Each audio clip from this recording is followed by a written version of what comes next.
இந்தியாவோட 2 பிரதமர்களை நாற்காலியில உட்கார வச்ச கிங் மேக்கர் தமிழ்நாட்டின் பெருந்தலைவர் காமராஜர் தன் சொந்த ஊர்லயே ஒரு சாதாரண காலேஜ் ஸ்டூடெண்ட்ட தோற்று போறாரு.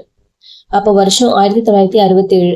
அப்ப காமராஜர் சாதாரண ஆள் கிடையாது. அகில இந்திய காங்கிரஸ் கட்சியோட தலைவர்.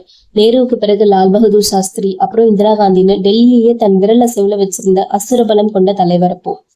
அப்படிப்பட்டவர் 1967 சட்டமன்ற தேர்தல்ல தன் சொந்த தொகுதியான விருதுநகர்ல நிக்கிறாரு.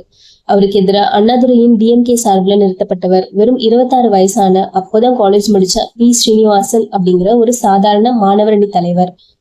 காமராஜரோட பலத்தை பார்த்துட்டு காங்கிரஸ் தொண்டர்கள் என்ன சொன்னாங்க தெரியுமா?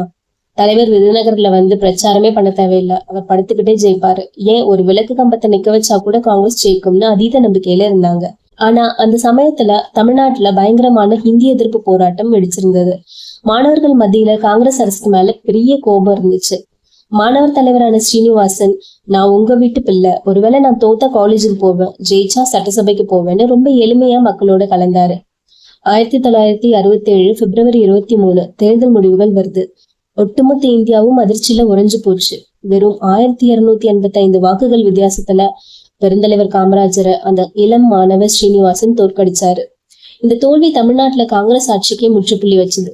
ஆனா தோல்வி அடைஞ்ச பிறகும் காமராஜர் கோபப்படல, அழுது ஆர்ப்பாட்டம் பண்ணல. ஏன் இப்படி பண்ணீங்கன்னு மக்கள்கிட்ட போய் நிக்கல. மக்கள் தீர்ப்பே மகேசன் தீர்ப்பு, ஜனநாயகம் தன் கடமையை செஞ்சிருக்குன்னு ரொம்ப பெருந்தன்மையா ஏத்துக்கிட்டாரு.